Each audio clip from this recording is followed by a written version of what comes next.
Ayyee akkam jirtu hordoftootaa fi dhaggeeffattoota YouTube chaanaalii kan keenya nageenyi keenya bakka jirtanutti isin qaqqabu isiniin jechaa guyyaa har'aa waa tokko ni qabadhee isinii dhiyaadhe. Innis maal inni yoo jettanii akkuma dudduuba koo kanatti ilaaltanii asiinis jechuudha. Gidduu kana sooshaal miidiyaa irratti wanta dubbatamu jira. Dhimma magaalaa Finfinnee keessattis magaalota Itoophiyaa kan biroo keessattis foon harree gabaadhaaf qalanii dhiyeessaa jiru. Foon sangaa fakkeessanii yookaan foon qotiyyoo fakkeessanii waan jedhu tokkotu sooshaal miidiyaa kanarra naanna'a. Dhimma sanaan wal qabateeti egaa foon harree nyaachuun gaariidha moo gaarii miti?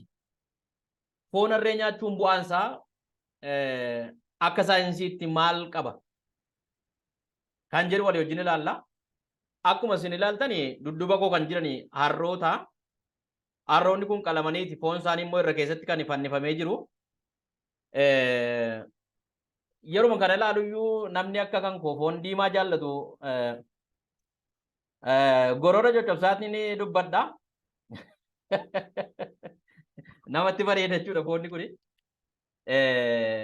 Wanti dudduuba kooti argitan kuni foon harreessa bareedaa qalame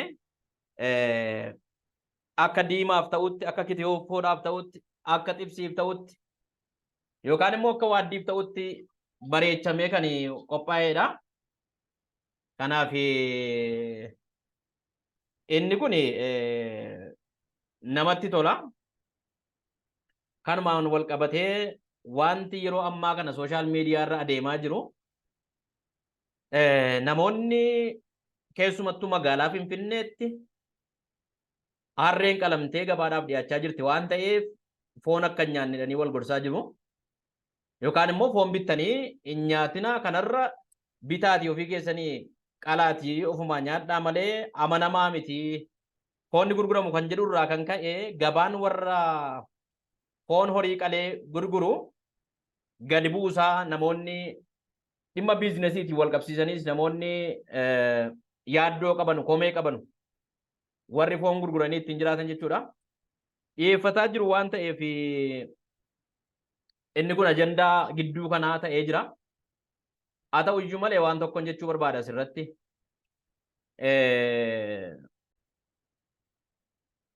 Egaa foon harree kana nyaachuun bu'aa maalii qabaa? Biyyoota inni itti amma ammaatti bal'inaan nyaatamuun seeruma qabeessaan ayyamamee baratame immoo biyya kamii gaafan jedhee qoradhee jedhu biyya akka South Americaattii fi Chaayinaatti foon harree nyaata filatama, foon filatama namni ajajate bakka guddaa kenneefii nyaatudha jechuudha. Akka biyya keenyaatti baay'inaan foon hindaaqqoo baay'ee jaallatama. Ittaanee kan hoolaa, karree, kan sangaa hin jaallatama. South Africaadhaa fi South Americaadhaa fi Chaayinaatti immoo kan harree kun baay'ee jaallatamaadha kan jedhuun argadhe. Isa kana Google irraallee search gootanii argachuu dandeessu. Favorite foodidha jechuudha.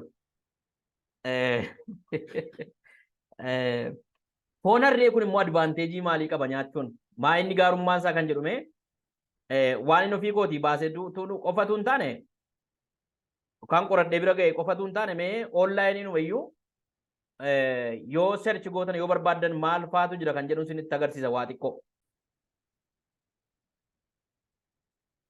Amma yoo asirratti ilaaltanii does donkeys meat have health benefits? Foonni harree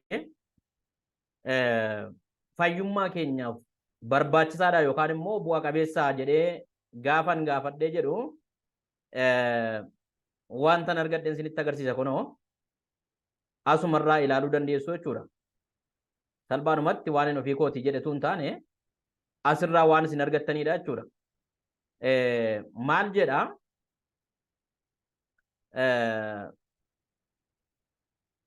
Hunda kana dubbisuurraa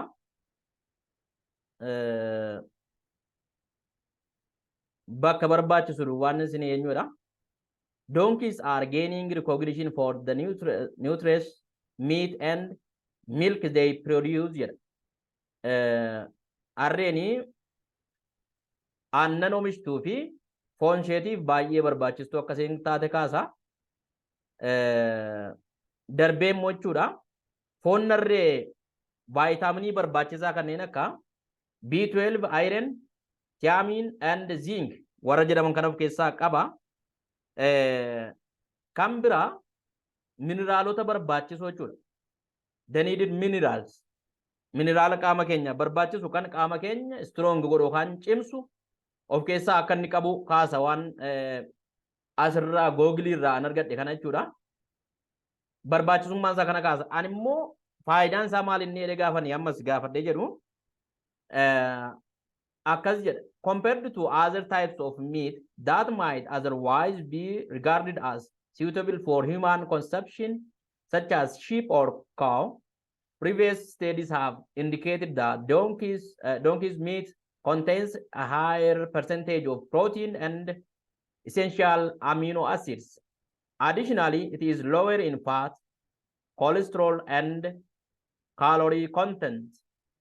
Amma argitanii inni kan biraa immoo advantagein isaa maal inni foon kan biraatii wajjin kan horiitii wajjin kan hoolaatii wajjin kan re'ee wajjin kan sangaa wajjin gaafa compare goonu foonni harree kuni maal of keessaa qaba isinitti fakkaate?